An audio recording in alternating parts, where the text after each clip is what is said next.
Welcome to the Moulding Health Show. Our goal is to leverage the wisdom and experience of healthcare practitioners to set you on a path of self-discovery and healing.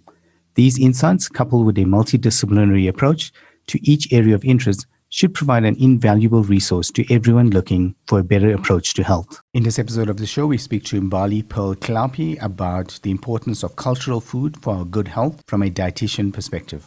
Mbali Pearl Tlhapi, welcome to the show. So we're so glad to have you on board. Thanks so much for doing this. Thank you for inviting me. I was really excited when I got the message, and I'm happy to bring some value to the podcast. Thank you for inviting me. Thanks to everyone who's listening. You're so welcome. I mean, and for anyone that doesn't know, so we connected on LinkedIn, and I always wonder whether healthcare practitioners actually use LinkedIn or not. And I mean, this episode is kind of like a testament to the fact that they do. We've never met before, but I saw some of your posts on LinkedIn, and it was like, I'm absolutely amazing, and talking about good starches and stuff like that.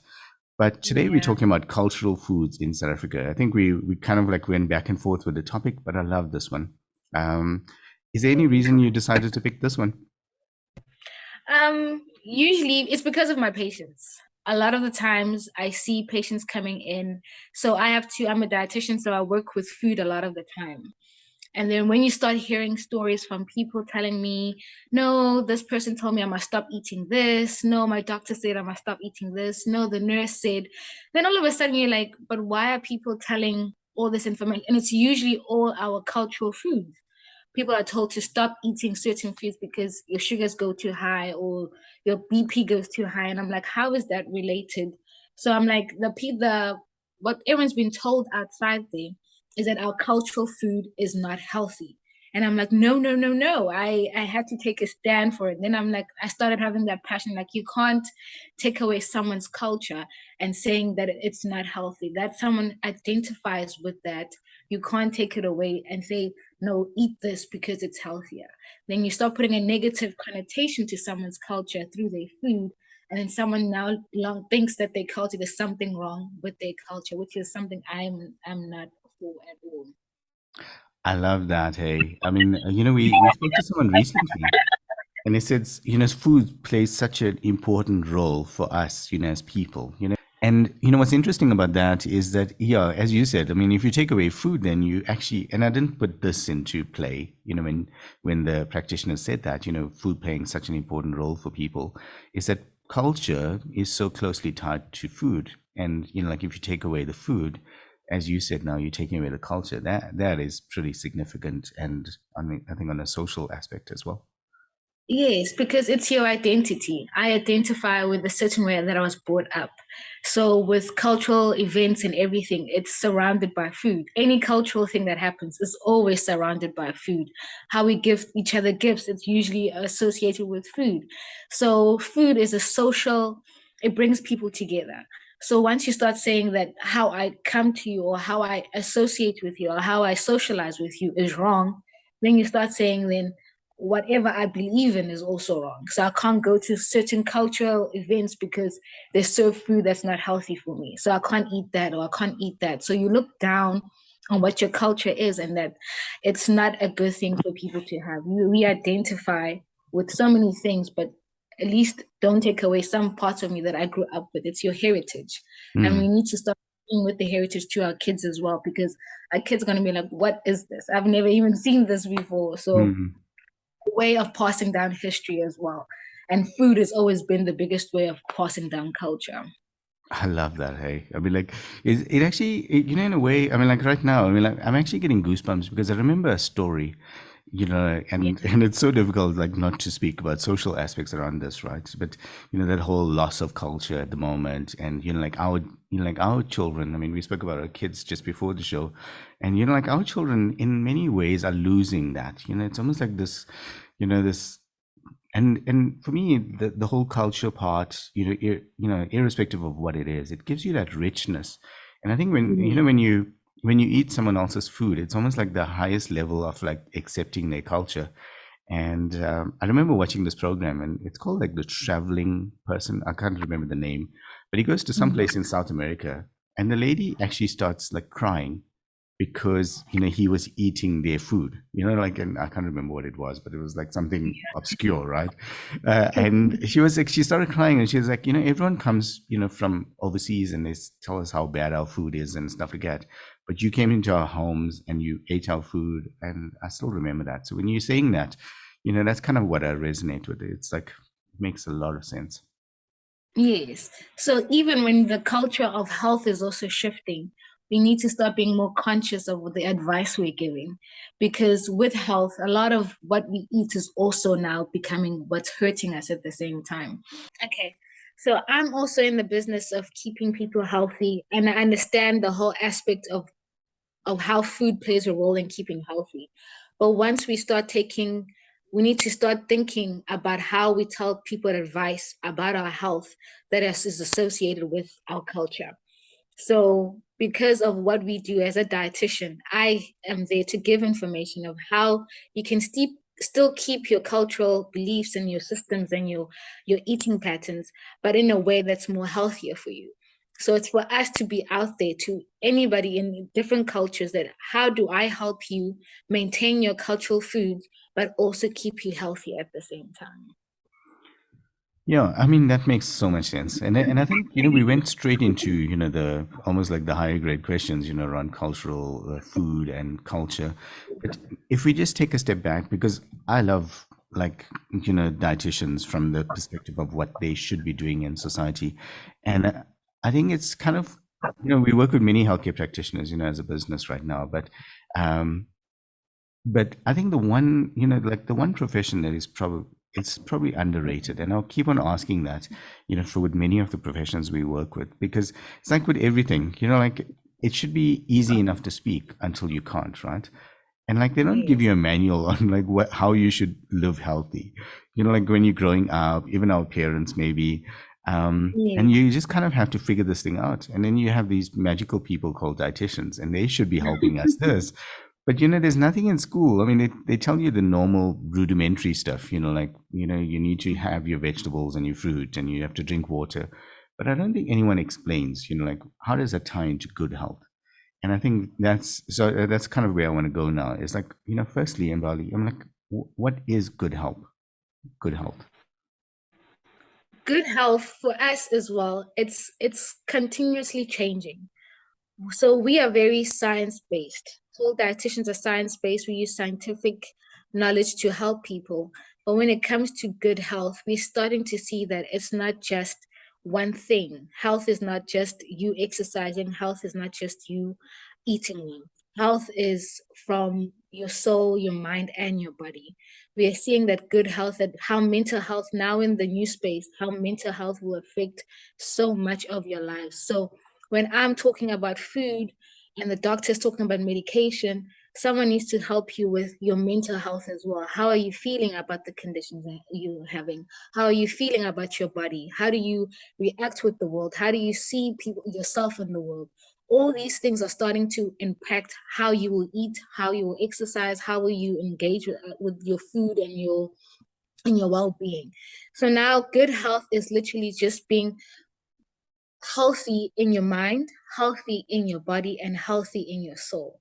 So all of these things working together, that's for me is what I consider good health. I like that as well. And I think, you touched on it earlier, when people always say, oh no, but that's really bad for you. And, you shouldn't be having that. And, in my mind, the way I think about this, and I would love to get your opinion on it, it's all about balance. Like, yes, having like maybe two portions in one sitting, maybe that's bad. Yeah. But having a small portion, I mean, that can't be bad. I mean, like, because, and the way I relate this back, and, obviously from a cultural point of view as well, is like our like ancestors or forefathers. I mean, it was good enough for them for some time, and maybe it was, like, but for some reason now, we live in a world where like everything is bad. You can't have this and you can't have that, and you can't, and then you kind of like whittle it down. It's like, okay, what can you have now? And I Yes. just think that can't be good. I mean, like, not, you touched on the social aspects. I think there's a mental part to this, but I think even Yes. just from a nutrition point of view, it just can't be good. Do you have any Yes. opinions on it? Yes. So one of the things we were taught early is we need to stop putting negative words towards food. There's no good or bad food. Food is food. This, if you eat too much of a certain thing, then it does harmful things to the body. So if you look at a pizza, let's look at a pizza first of all. Pizza has what? It's got your starch, it's got your vegetables, it's got your cheese, which is going to be your dairy and your protein. It's got your meat on top if you want to put meat. It's got all the five groups, it's got your fat and everything. It's got all the five groups that you need.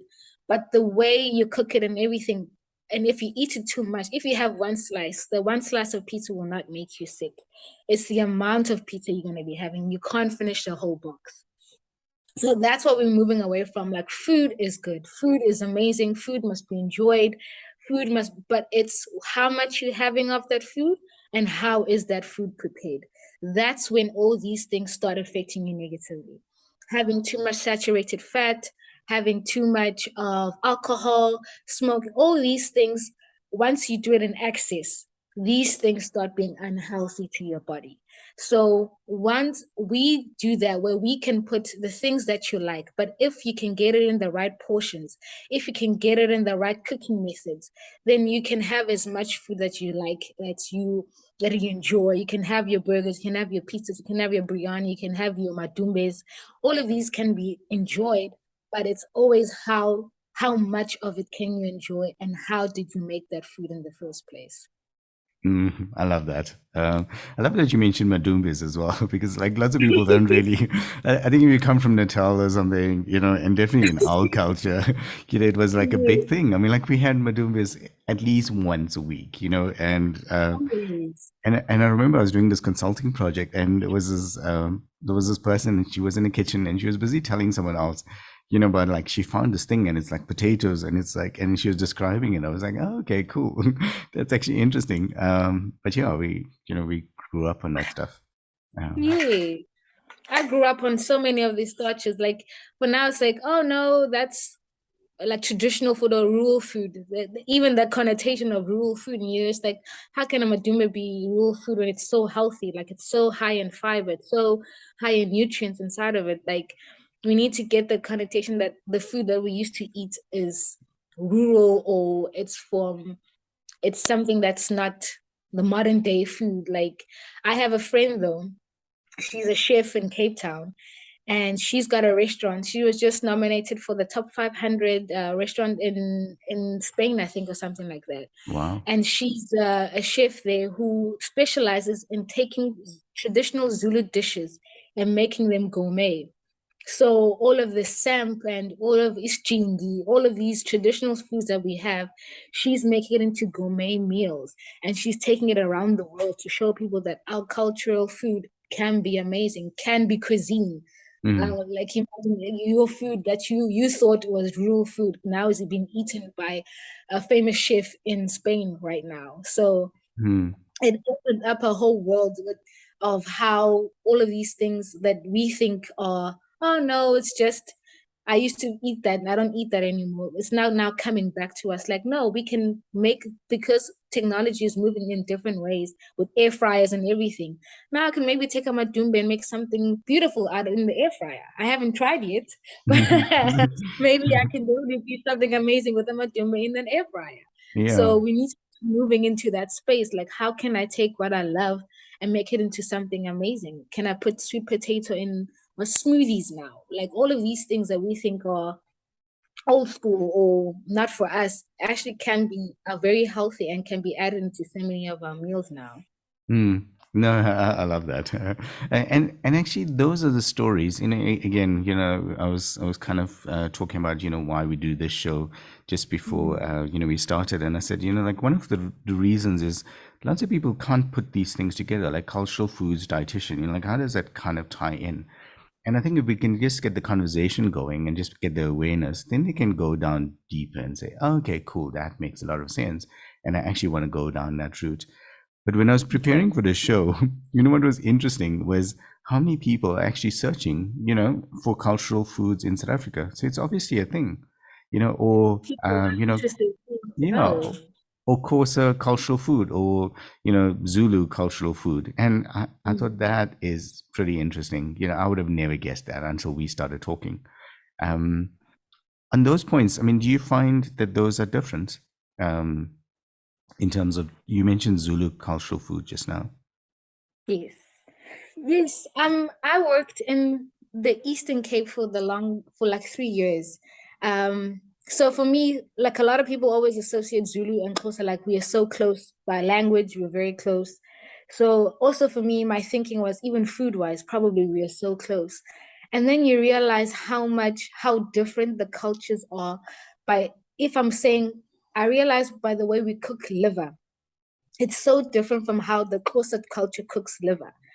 The way they cook samp is so different from the Zulu way of cooking samp. So it's always these things that we think, oh no, a certain culture, or I think this person thinks in this way. But once you can sit down and talk to someone, and as a dietitian, we always have that bias, like, oh no, Zulu and Xhosa, oh no, it's simple. Oh no, Tswana and Sutu, oh no, that's so simple, but you don't realize how much of these things are so different. And when I'm teaching a patient how to take their cultural food and make it healthy, I need to understand how you cook it. I sit with my patients and ask them, how, when you're making umngqusho, your samp, how do you make it? How do you like it? What do you add on? What do you, so that's where you start learning about the cultures, is when you learn also how to cook it. You learn, you ask the culture, how do you make your food? What makes it amazing? What makes it taste so good? And then once you start sitting and understanding how much this means to them, you can now start understanding how to put health in it. What kind of fats when they're cooking? You can switch the fats that they're using. Maybe you can boil this, maybe you can steam this, maybe you can grill this. All of these things, but you have to take the time to learn each culture's way of thinking and each culture's way of cooking. Because in big Mm. events, because in our cultural events, they are huge. So you have these big pots full of, with lots of oil and lots of spices and lots of salt. So it's always those things where now, when half the people in the event have diabetes or hypertension and everything, you start needing to understand, okay, how do I make the food amazing? How do I keep my culture with everyone here, but still make it healthy for everyone to eat?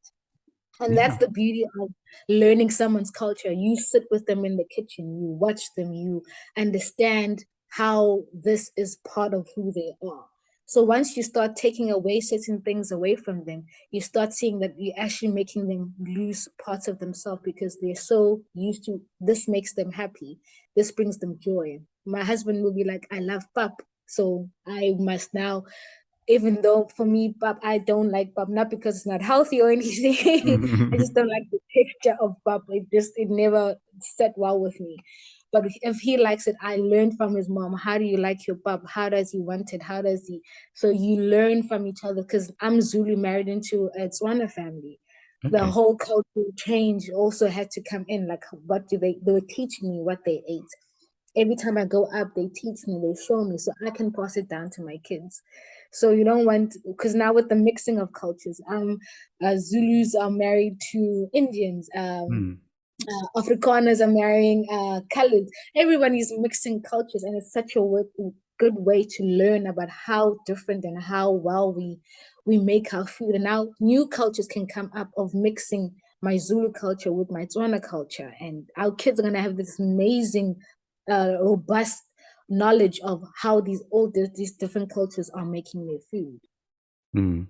I love how you said that. I mean, I agree 100%. And I think that's the people, that's the thing people are not realizing is that, and the word that kind of comes in my mind, I don't know, for some reason, is fusion. There's this fusion of ideas Yeah, and there's fusion of like culture, and it just gets better.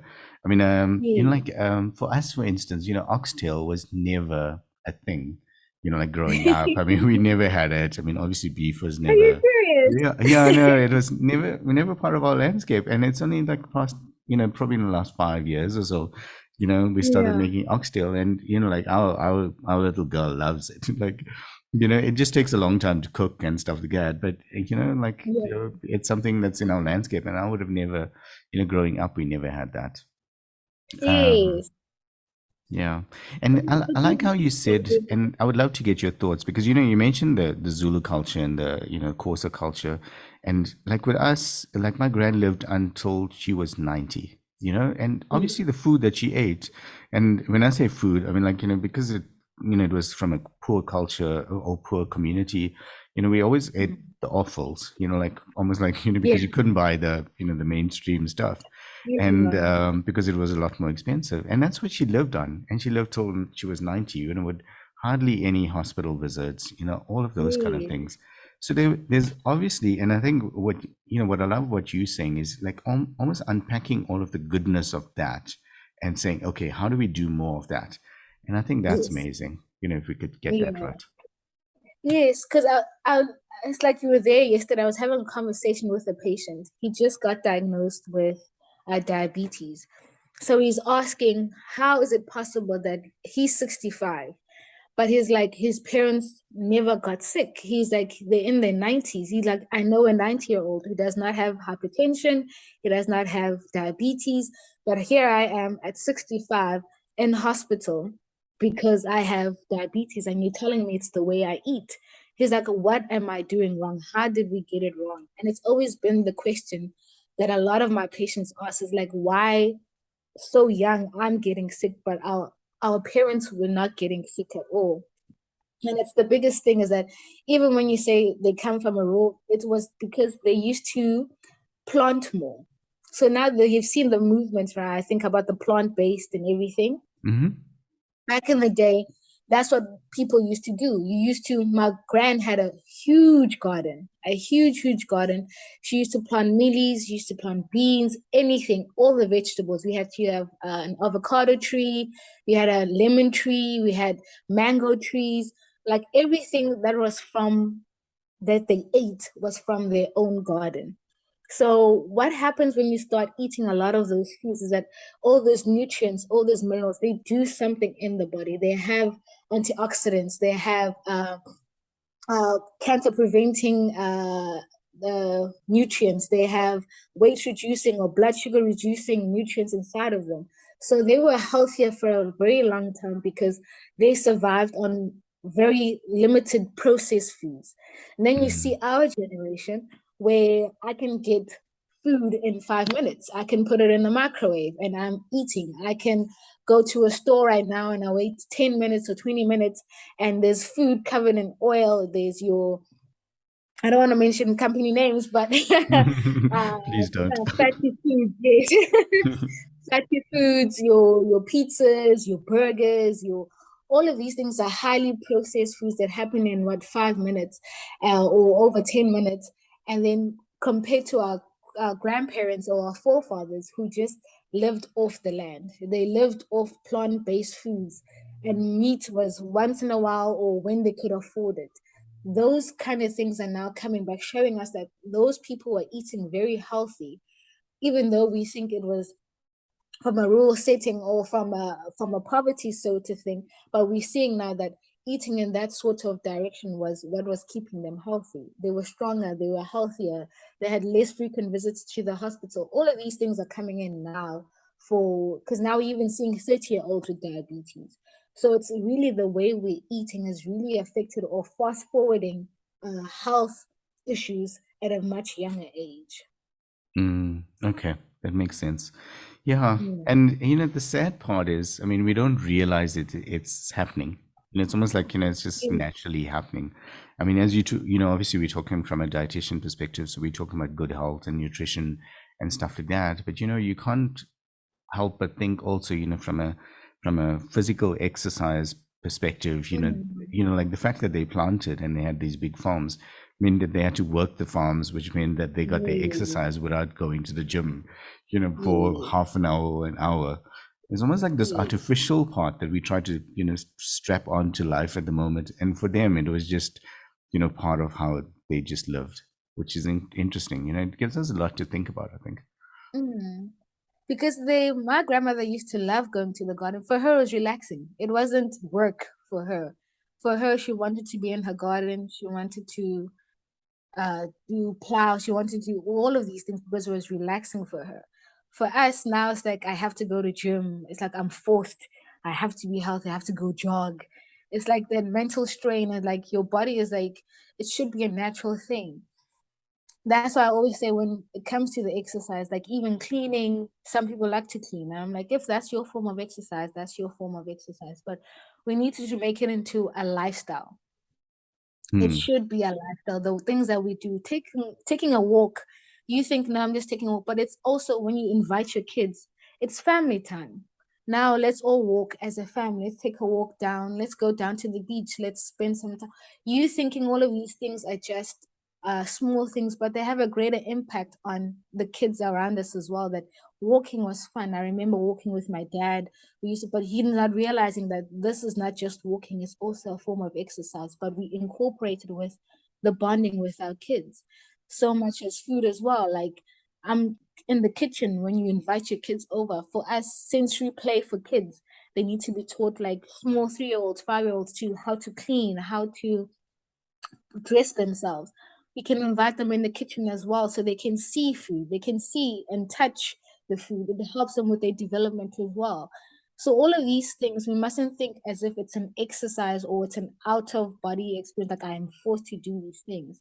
All of these small little things or these small changes have a big impact on the kids that we're bringing up in the future as well. That it shouldn't be a big thing for you to exercise, it shouldn't be a big thing for you to eat healthy. Let's just incorporate it in how they're growing up, that eating amadumbe is fun. Like it's not a thing for rural communities. Amadumbe is amazing. Sweet potato is amazing. Mealies are amazing. We just need to start putting it into a lifestyle. That's when we start making a lifestyle. It becomes so much easier. It's not a diet. It's not a I'm forced to, it's not a meal plan, it's not all of these Hmm. things. It becomes your way of life. And that's what I'm always trying to preach to patients. Like, don't think of this as a diet. Don't think of this as now I'm sick. And no, it should be a lifestyle. I want to be healthy. I want to do right, but I also want to be okay for my kids. I want my kids to be okay. I don't want this to affect them in the future as well. Hmm. So that's what we need to start thinking of. It's from mentally, you need to start seeing it as how can I see myself in a better way? How can I see my food in a better? How can I do this for my kids? All of this is all tied in together. It's not just once you get diagnosed with a condition, your whole life is over. It's another way to rethink your life. It's another way to say, maybe I need to pause. Maybe I need to start investing in seeing how I'm doing things is really affecting my health. Mm. Yeah, and I go back to the point, I made earlier in terms of I think that's why we need, amazing people like yourself and Bali to show us almost like, like right at the outset, is like these are the things that you need to be doing. Like I think definitely Mhm. more awareness around that. And when I say that, I Yeah, mean it's obviously things that we can't fix, right? So, I mean, but I would yeah, definitely advocate for like almost like learning the stuff from a dietitian at high school level, or even at yeah, primary school level, because there's yeah, this thing that you almost like you just have to figure it out. And I love the fact that you mentioned the patient at 65 years old, because now he's doing the maths, or he's doing the thinking and saying, maybe if I consulted with Mbali a lot more sooner, maybe we could have made lifestyle yeah. changes and it wouldn't be Yeah. at this level. So that's very, very interesting for me. um I think they do have, aren't they starting with the education nutrition in schools now? But I think it's minimal. I think they just teach about the 5 food groups. I yeah, don't know how deep it is, but yeah, we should be going to schools, and definitely. I mean, and that's why I'm saying, we definitely got it. So, I mean, like for anyone that says, no, no, no one told me about this, that would be Mm, untrue, because people do tell us. I mean, I still remember in school, them talking about milk and all of those things. Only later on, I realized some of those things were sponsored. So, like they were obviously they were telling us that for a certain reason. yeah, But like be that as it may, they did promote, that part. Where I'm kind of thinking is like, when you offer conscious mind, and that's what I'm saying, probably like high school, where you can kind of make these connections. And the way, what I like about what dietitians do and how they say it is that they say, actually, like this is what happens when you eat carbs in your body. Like it yeah, breaks down like this. That's what happens. It gets, translated into sugar, and that's why it's bad for you. People don't know that. Like they know they have to eat the, like the greens, but why yeah, should you eat the greens? And I think, the this show, which is even more amazing for me, is the fact that when you say cultural food is not bad for you, there's almost like the social aspect. You know, when you talk about your cultural food, you almost feel bad about the fact that you're talking about this. Whereas our Yeah. kids, what they should be saying, wow, have you heard of this thing? You know, this is what we have at home, rather than the other way around. When someone says, Yeah. you know, like, what are you eating? Yes. Yeah. But I feel like, yeah, even for me, yeah, for my biggest love for chemistry, I don't think people even understand how chemistry plays such a big role in food. So I love science, I love all of those things. And then we had to do biochemistry, I think, yeah, biochemistry in varsity. And then it just teaches you the science of what happens inside the body. Like if we can even take that information, like it's no, if you can take it to a molecular level, like the kids can understand that when you're saying glucose is been broken down, it's this element and this element. You can see zinc and magnesium and all of these things they know as chemistry symbols and whatnot, but they don't understand that actually all of those things are also in the body and they form chemical bonds and they make energy, and then this energy goes to all of these things. Like it's fascinating that we don't have to just talk about it on a macro level. Like if you want to break it down, for because kids get fascinated by these things as well. How maths would under the maths you have to do calculations and everything. Even for the business type of, if you're doing business at school, if you're doing accounting, all of these things we can mold nutrition around it. Like it's not just here's food, this is what food does for you, but if we can make kids interested in whatever they're learning, that food also plays a part in that, then it becomes like something more than just I'm just doing a topic on food kind of thing. So I mean I would like to get involved in doing those kind of teaching, as Yeah. it's a very interesting course to Yeah. to yeah. I think there's definitely a need for it. I mean, I Mm. definitely believe that. And I think what people don't realize is you have the best science experiment right now, you know, like with you, Yes, that's your you're body. walking You know, experiment. yeah, and you mentioned the maths and the biochemistry, but you know, we always tell our kids as an example is, and our little boy is probably better at this. Um, he's like he knows how certain foods affects him, and like you know, like he almost like tells you, actually, I don't want to eat strawberries, as an example. You know, like, and he Okay. says, and we ask him, you know, so why don't you want to eat strawberries? And he's like, no, it doesn't make my tummy feel, it makes my tummy feel sore. And he doesn't know why it does that, but you know, like obviously he doesn't like to, you know, like it does something for him. And I think for us Yeah. as well, is that we should actually understand how food is making us feel, which is, yeah. And I think if Yeah. you can get that course going that you mentioned, and you know, so we understand exactly what that So is, we'll put it together. I'll be like, yeah. let's bounce off some ideas. No, no, we're joking about it, but I think there's a need for that stuff. You know, like when you Yeah. eat carbs with this, you know, like what happens? And Yes. yeah, I think if you understood that a little bit more, you know, you can understand that. But you know, so Yes. we go from like we go to extremes though. So obviously, you know, cheese, you know, gives you that bloated feeling, melted cheese. I mean, you know, pizza, and then we go from Yeah. like, you know, to saying actually, no, you can't have dairy, and then that's like Yes. blanket out, and that can't be good. Yes. It's like maybe one piece, one slice of pizza is okay, maybe two is not good enough, or something Yes. like that. Yeah. I think it's always that those details that they also need to know. What does it mean when I say I'm lactose intolerant? What does it mean I have an allergy?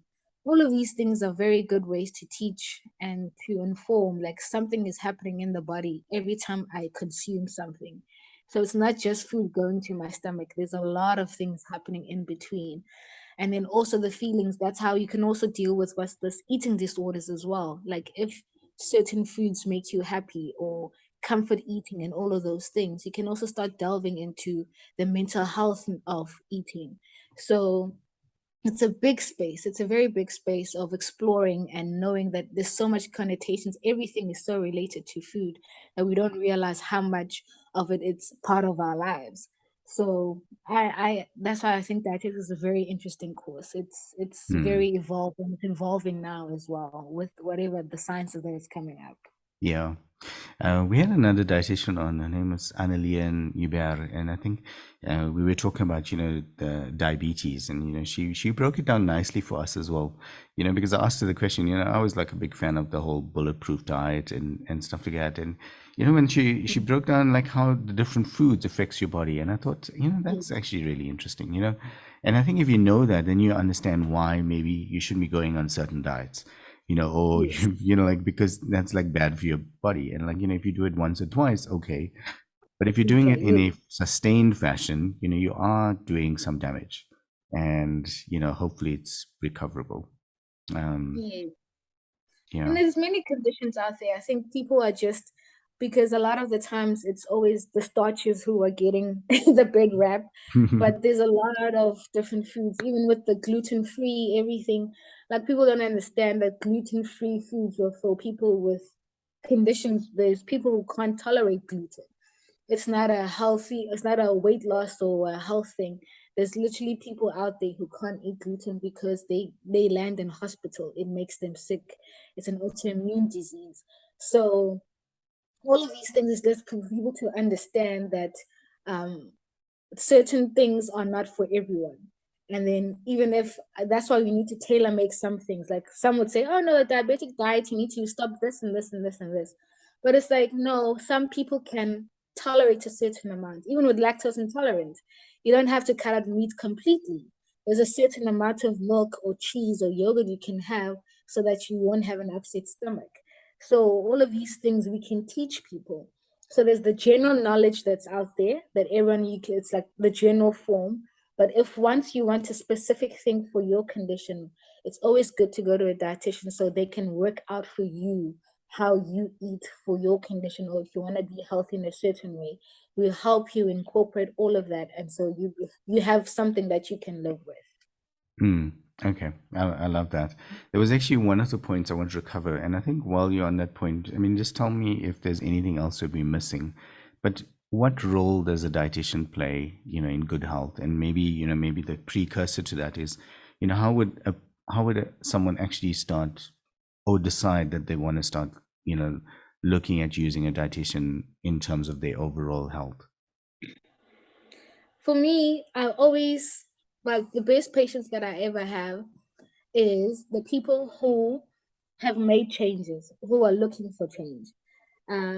There's certain there's a thinking, there's a moment in time when for yourself when you say, I want to get healthy, I want to change how I'm eating, I want to fix certain things in my life. And that's the point where you should be seeing a dietitian. When someone says to you, oh my gosh, you've gained so much weight, or the doctor's like, oh my God, you need to lose weight because of this and this and this. That's not you. It doesn't come from you. So anytime you ever feel like I'm taking now the necessary steps to making myself healthier, that's when you should see a dietitian. Not because of you saw something and your friends have been complaining about your weight. It needs to be something internal, because that's when you have an internal locus that's telling you that I am now ready to make the necessary changes. Because we don't want to be wasting your money that you come in, you're like, oh no, they told me to lose weight, and then you come in and you don't lose weight. It's because mentally you are not ready for it, and mentally you're not prepared for it.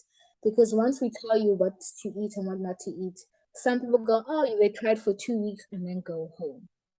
Our role is literally just to, as much as possible, to give you the advice or information that you need to change your life. I can't sit with you in the kitchen and cook the food for you. I can't sit in the fast food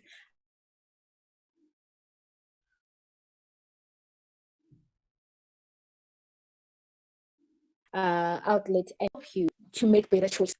And that's the biggest thing that we do. We helping you, giving you that information so you can make a better choice for your health.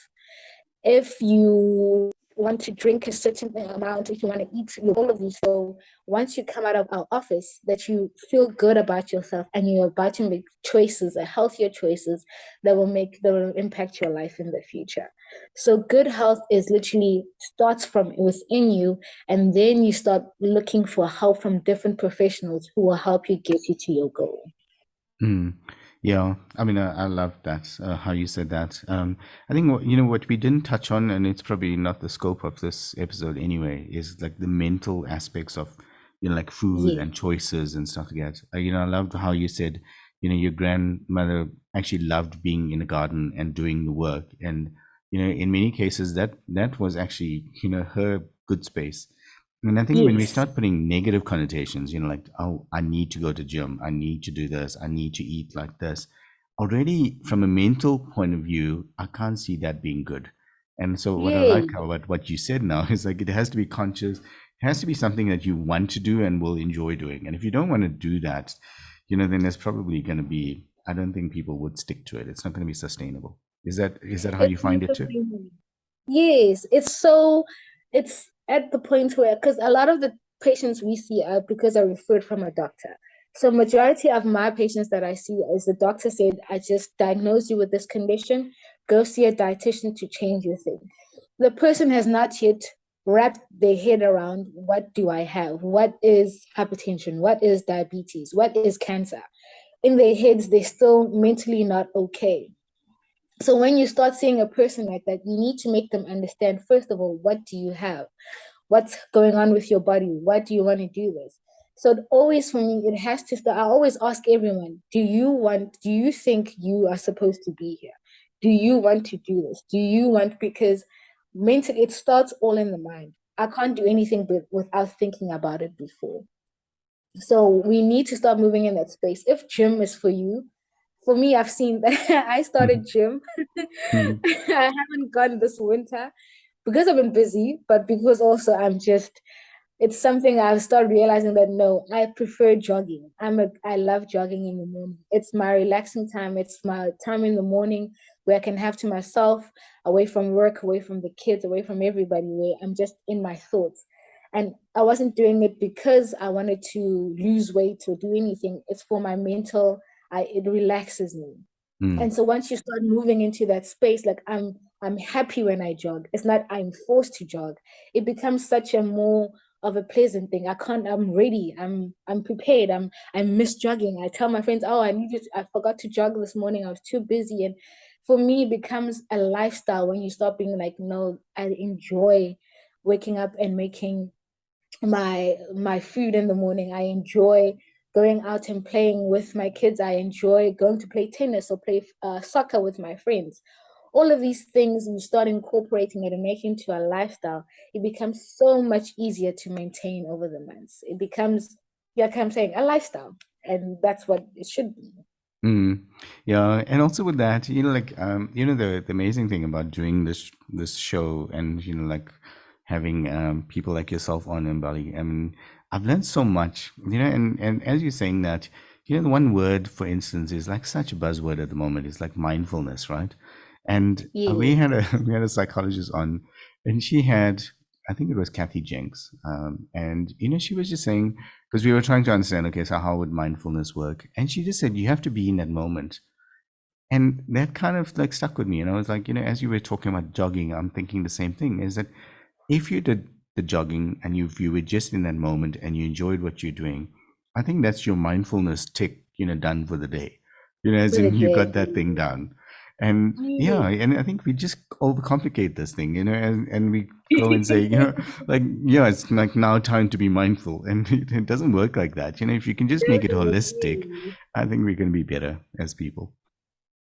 And you have to find something that you enjoy. It can't be, and I think maybe trying out as much as possible is always a good thing because you learn so much about yourself. It's like, oh no, it's like the gym is not for me. I don't like being in front of a lot of people. I'm very introverted. So the jog for me is perfectly fine. It fits my personality and everything. So with everything, it needs to be something that it represents who you are. Don't force yourself into something because some of the patients are like, I need to lose weight before I go to gym because people will be staring at me.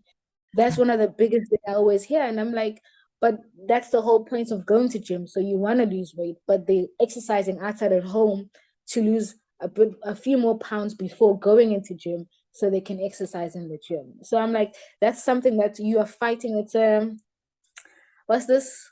you're fighting some parts of yourself because everyone is going to the gym and that's what you associate exercise with. That's what you associate what the culture is doing. Like Hmm. the trend, like everything we want to be what everyone is doing. Like we put it on Instagram. I'm at the gym.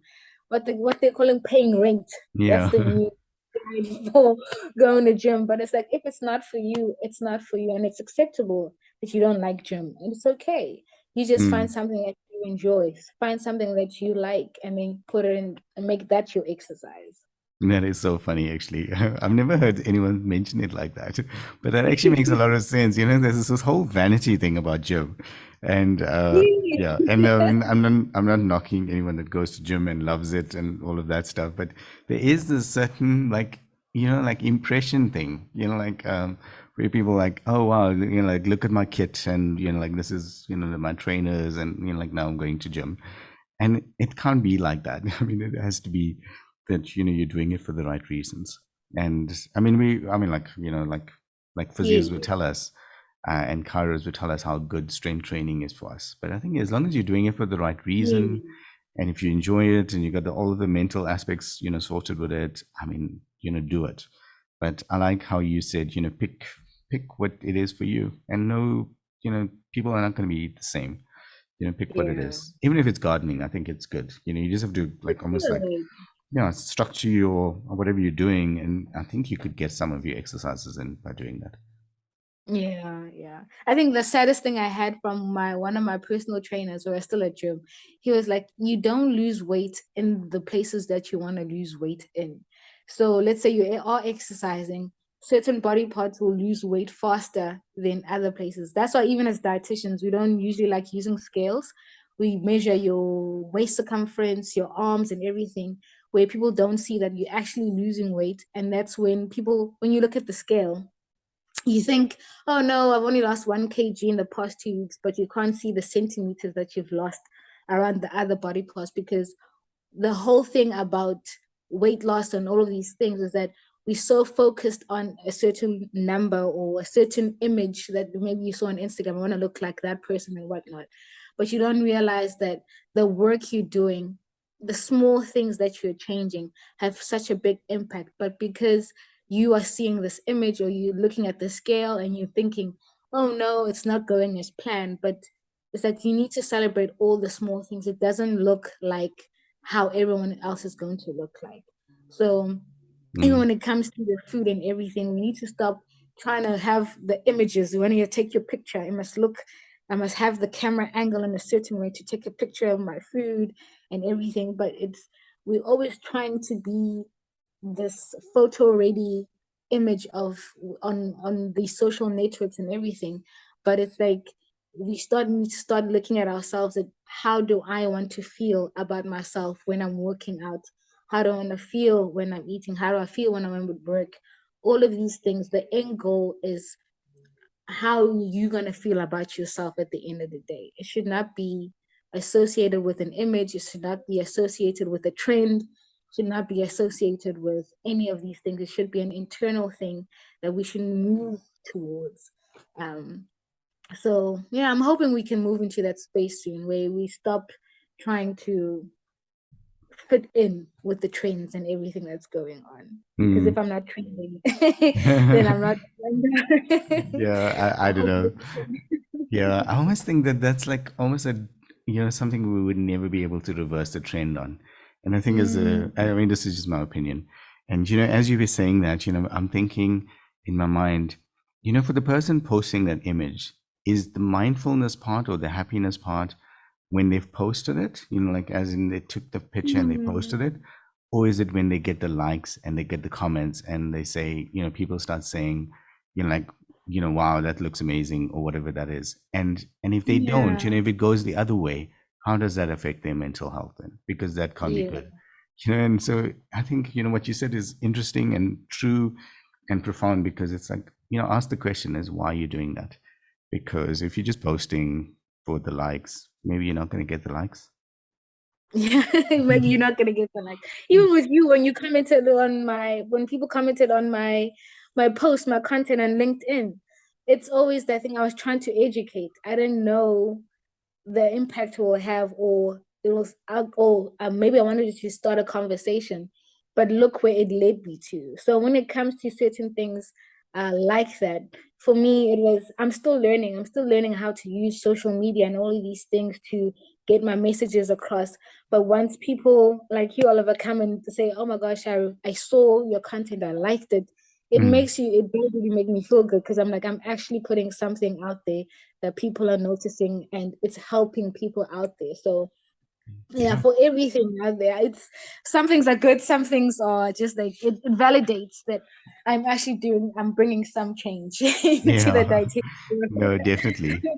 I mean, we live in an exciting and interesting world, but again, coming back to Yeah, the topic, is I think we need like professionals like yourself, Mbali, to help us navigate through that, so that we're the best version of ourselves. Because I think that, I mean, like there's no other time in our existence where it's as exciting as it is. But it comes with so many challenges, and it comes with so many yes, responsibilities that you do have to navigate it. And even if it's not just for us, I mean, if it's for us and our children, and especially maybe the children, you probably have to leave them with that, because it's getting more and more difficult. I see how difficult it is to not use a cell phone or a smartphone at the moment. yeah. Like I look at our little girl and she's hooked. I've been like, and then I think about myself, and even with myself, it's difficult to put the phone away. It's and it's stuff Yes. that we have to get right, or else it is going to be a problem.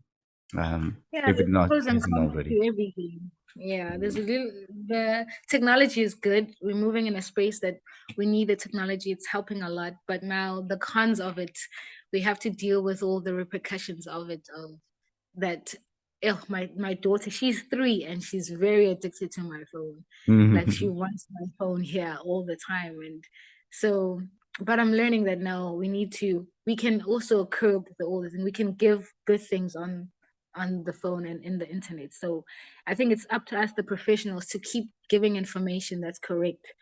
Because there's a lot of things out there that are, you can Google anything. Like you saying you were Googling cultural food, but what information were you getting out?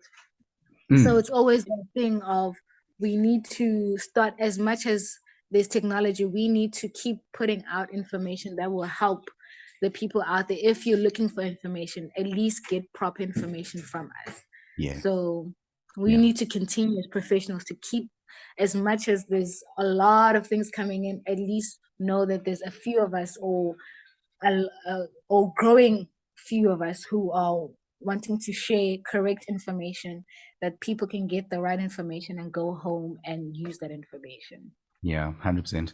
I think another practitioner also said, I think it was a speech therapist, and she said, like they always like advise, don't use the phone, don't use the phone, and then at some point she realized, actually maybe we need to be embracing this, and then she found exercises, for a patient, like that kind of used, the tablets or the iPads, Yeah. and it kind of helped them, because it's something that they wanted to do. And I think, like, as practitioners, like, you almost like need to be aware, like exactly what you said. Now you need to be aware of these things that are happening around us, and then using your knowledge of like biochemistry and everything, all of the other good stuff, and seeing how does it relate, how can it be changed, to be able to help us right now with the changes. I think Yeah, that's pretty cool. yes, yes. I also think so. Even with, because now there's these calorie counters. You can count how much calories are in your food, exactly Mm, how much you're eating. So it does help. I feel a lot of people might say that those food counters and calorie counters are bad and it makes you think in one dimension. But sometimes I also think, if you know what you're doing, if you work with a dietitian, those calorie counters can tell you how much you're having of each thing, and then you, at least you know what you're eating and how much of it is going to make you sick and stuff like that. So it's two minds. It always depends on the professional you're speaking to. But for me, technology, I think we need, yeah, you really need to embrace it. And if there's something out there that helps, makes my job a bit easier, I'm definitely going to use it. yeah, agreed. So, I mean, you mentioned LinkedIn and you mentioned the posts, and the particular post you're talking about, it was when you mentioned good starches, and I think you even had cultural food, in that post, and it kind of stuck to me in terms of Like, because people don't talk about good starches. Normally it's like the other way around, bad starches. Can you tell us why you post about that stuff? Yes, it was after my patient had told me that she was told to stop eating amadumbe. And I was like, there's no way that a natural food that's plant is bad for you. So it was the main thing, the main evil has always been starches. Everything about starches is just evil. They just make you gain weight. They make you all of these things. So I was like, no, maybe let's start educating. So I started with one of the traditional foods, starches that we all been told that, or we've moved away from. I wanted to bring back those starches and show them that even in this day and age, they've been healthy since the beginning of time. We just moved away from it. So I've been getting messages, and my friends were saying that she moved away from amadumba because she thought it was not healthy. She moved away from sweet potato because she thought it was not healthy. So with all these starches, now I'm starting to show them whatever you were eating growing up, there was nothing wrong with it. There's still nothing wrong with it. They haven't changed in anything. So now it's just trying to put that information that all of these things that we're eating, all these starches, they all have a role. Nothing, like I had said before, there's no good or bad food. Starches are not bad. It's the amounts that we're consuming or how we're eating them. So that's all we need to teach. I need to teach people that the amount you're having of starch, the type of starch you're having, those are the things that are affecting your health. So by starting with the plant-based ones, your madumbe, your sweet potato, your squashes, your butternuts, your minis, it's a way to inform like there was never anything wrong with it. Let's incorporate it into our meals. Let's carry on because especially with amadumbe, I love the high fiber in amadumbe. It's Mm, really good. It's really good for what's this, controlling your blood sugars. It's really good for having a snack in between that won't raise your blood sugars too high. And it's also very nutritious and it's got all these things. It's got a bit of protein. It's got this very little minimal fat. So it's got all of these things that you need and your vitamins and your minerals. All of it is in there. And I'm like, why would we not want to promote something that you enjoyed as a child and still now make it something that's still part of your life and you can pass it down to your kids as well. So it's going, I'm continuing with the series. I'll be doing mealies next. So keep an eye out for that one. okay, well, no, definitely. And the madumbas, I mean, like, for us, as growing up, I mean, my mom used to boil them, and so you just have them, you just peel them, and you put a little bit of salt on it, and then like that was the snack, as you were talking now. And we used to put them in curries, like, and it was always, and you know what the amazing thing, because I tie this back now to the cultural foods, and I don't know if you found the same as well, is that for us growing up, those were the foods that were like least expensive, so that's part of the reason why Mm. we bought those things, but they ended up being like really part of like the nutritious part and all of that. And it's interesting now, because it's like it's the economic part as well. Now you can maybe afford more, so you think that actually the other thing is the right one when you had the right one all along. It's very, very interesting for me. um That's very interesting to put it that way because as we're moving up socially and financially, we start now trying to we associate that kind of our lives with poverty or lack. And you associate everything with it. So even what's this? They're like my friends will be like 2 minute noodles. They'll never eat because in varsity that's all we used to eat. It's like mm, now I'm working, I'll never eat 2 minute noodles again. But it's like no, now people are coming up with recipes for these 2 minute noodles, how to incorporate it in your food and everything. So it's always also that thing of we associate certain foods with poverty or we associate certain eating habits with because I was poor or I was in lack or we didn't have enough. So that's what you associate you. So everything was clumped into poverty. And now that I have money, I don't need to eat amadumbe. So that's a very interesting way to look at it as well. mm. I've never thought of it that way, but that's very true. That's very, very Yeah. And if I just tie on one more part, and again, disclaimer, this is not financial advice, or you should speak to your financial advisor. You know how people always complain about they don't have any money, like, but it's almost like we're forcing ourselves to like buy other things. But if we maybe kept to this, the standard plan of the 2 minute noodles, maybe we would have more money, and it's like this general trend, people always complain about the cost of living. And I think maybe if we reverse the trend and went back to, the stuff that we used to eat, maybe that would be different. But just I couldn't help but say that, after we were talking about that. But I it's agree. because I always scratch my head and I was like, how did my mom, bring us up as an example?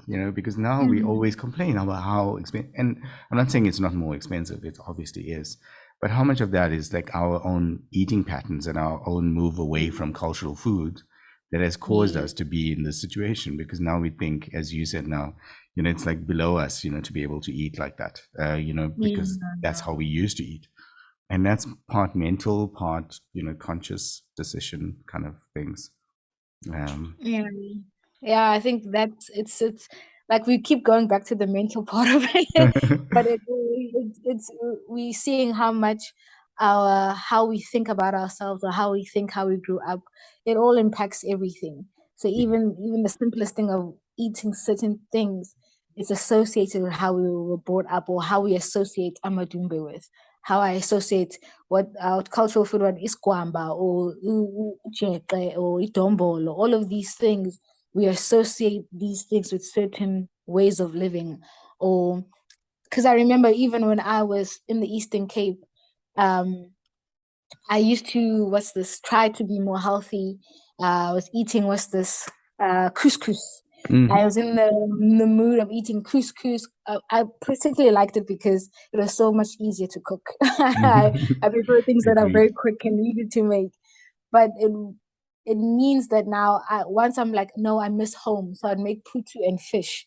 And I'm like, why do I when I miss home, I think of those things, but when I'm in my right state or financially I'm okay, I'm now buying couscous and sushi and all of these things. And it's like I you don't see that you've now mentally put in your head that home is what putu, home is what's this sampan beans, home is but when you by yourself in a good state, you want to buy what's this the latest the coffees, you want to have the Mm. your croissant on the side and so all of these other cultural things that we didn't grow up with but we associate with wealth and we associate with being okay financially if you're buying croissants at a certain place or you're buying a coffee from a certain store.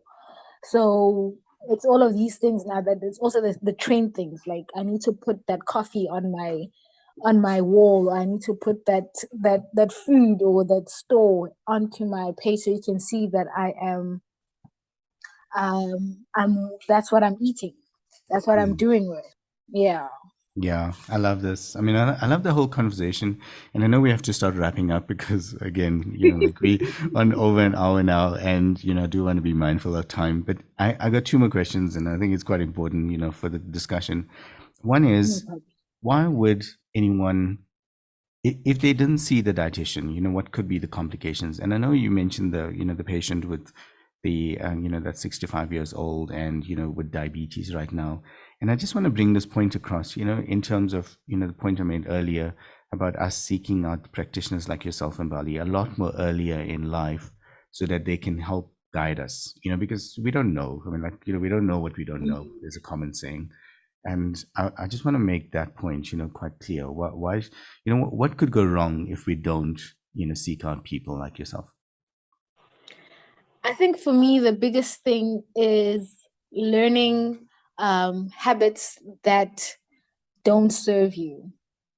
A lot of the time, because of what people put out there or with the information, because it's this technology age now. So when you search for anything, you just go onto the internet and you look for ways to lose weight or how do I stop constipation or how do I so all of these smaller kind of things that maybe not like your chronic diseases, but you want to now learn about these things. So you start learning or hearing information from people. Oh no, I used green tea, let's say, to make me lose weight. Oh, I use this product to make me so my stomach is okay. all of these things, after time, you don't see that these information was incorrect. So you are now vulnerable to learning things that are not helpful to you. And then you start passing them down to as if it's a science or if it's knowledgeable. So we have the risk of sharing information that is not science based. And then you are incorporating other cultures or other methods of eating into your lifestyle that don't serve you. So when you don't, the biggest purpose of seeing a dietitian is for you to get the knowledge and get the advice.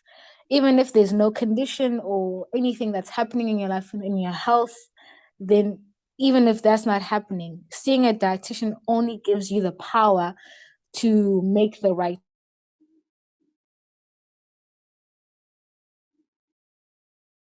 choices for your life. Eligible, you become more powerful and you can make the right choices for yourself and for your family. When we treat patients, we don't treat just the one person, we treat everybody you live with. Because in the way, in your setting, I know how you eat is it affects everybody else in the house. So when I teach one person, I know I'm teaching the 4, 5, or 2, 3 people you're living with, and that impacts their life.